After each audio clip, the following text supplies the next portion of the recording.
Narito yung ating stick bread at may nakatikim ito na aming mga kaibigan. Nung natikman nila, sabi nila parang yayamaning tinapay ang ating lasa. Kasi meron siyang basil, merong aroma ng herb. Kapag meron kayo gagawa kayo ng tinapay, masarap talaga yung may aroma ng herb. Ang nakasarap dito yung basil na powder ang ating inilagay. At meron siyang chia seed. Kaya titingnan natin yung paggawa nito ng ating stick bread na ito yung mga marami makakagusto nito kasi hindi siya matamis. Siya ay konting alat lamang at natural ang lasa. Masarap ang kanyang pagka-bread. Kaya subukan na natin na gumawa ng stick bread na merong basil. Gumamit tayo ng 6 cups flour, tapos inigig natin, idagdag natin yung basil leaves, sesame seed, chia seed, garlic powder. Mas prefer na namin yung garlic powder kaysa fresh, and salt. At yun, halu-haluin na lang natin. Yan na yung dry ingredients natin. At sunod naman nating gagawin ay yung sa wet. 2.5 cup warm water.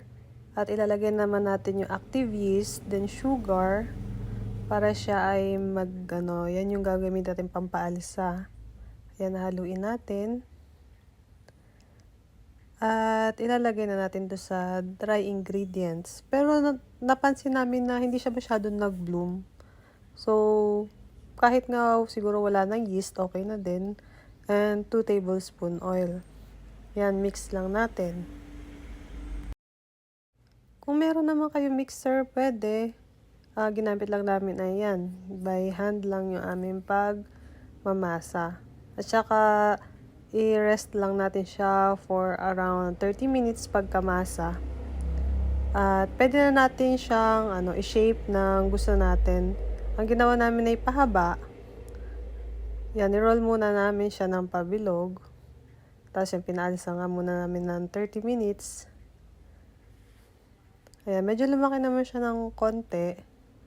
At yan, hinati-hati na namin.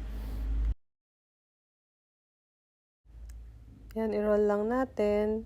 At gumamit tayo ng rolling pin para ma-flatten. Ayan, ganyan lang gagawin. Any shape naman ang gusto pwede nyo gawin. Kami ay pinlat namin, saka ni-roll din namin ng maliit. Ayan, gamit lang kayo ng rolling pin para para pantay-pantay yung kanyang yung kanyang thickness.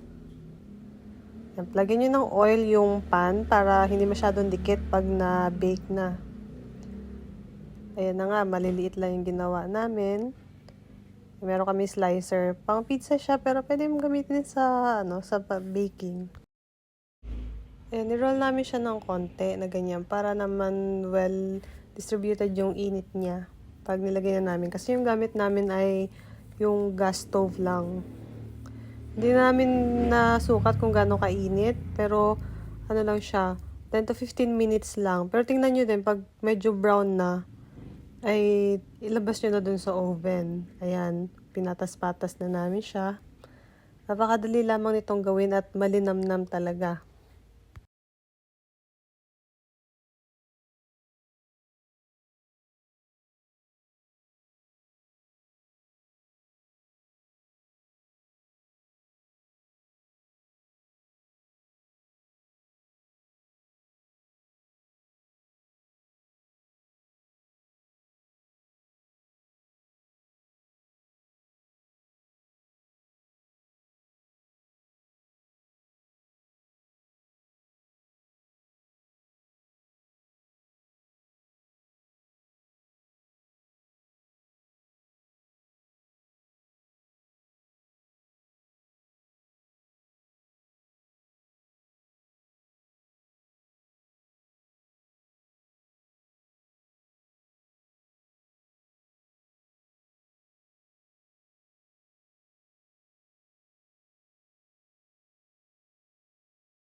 Pwede nyo rin gawin tong dip na to, garlic, sesame oil, mayonnaise.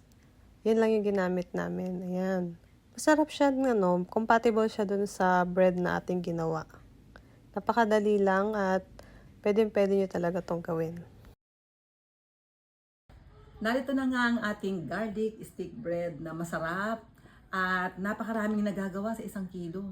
Siguro mga 20 tao ang at kapag meron tayong potluck, pwede natin baunin itong stick bread na ito.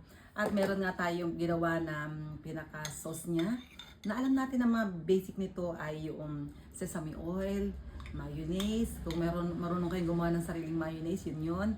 At pinaka-aroma nito yung nilagyan natin ng kinudkud ng garlic.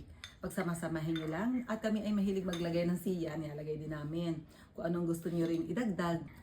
At bukod pa nga sa sesame oil, meron tayong sesame seed para lubos ang pagkakasarap ng ating sesame.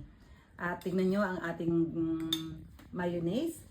At kung gusto nyo, ako pwedeng puro. Nakainin natin itong stick bread. Pero, talaga sanay naman tayo na meron tayong sinasawsawan. Kahit bread ay masarap yung meron sinasawsawan tayo. Nakakatakam ito ang ating merienda ngayong tanghali. Ito ay bang matagalan. Ito alam ko ito tumatagal ng mga ilang araw to. Pwede nga ito 1 week eh. Dahil dry na dry yung kanyang pagkakaluto.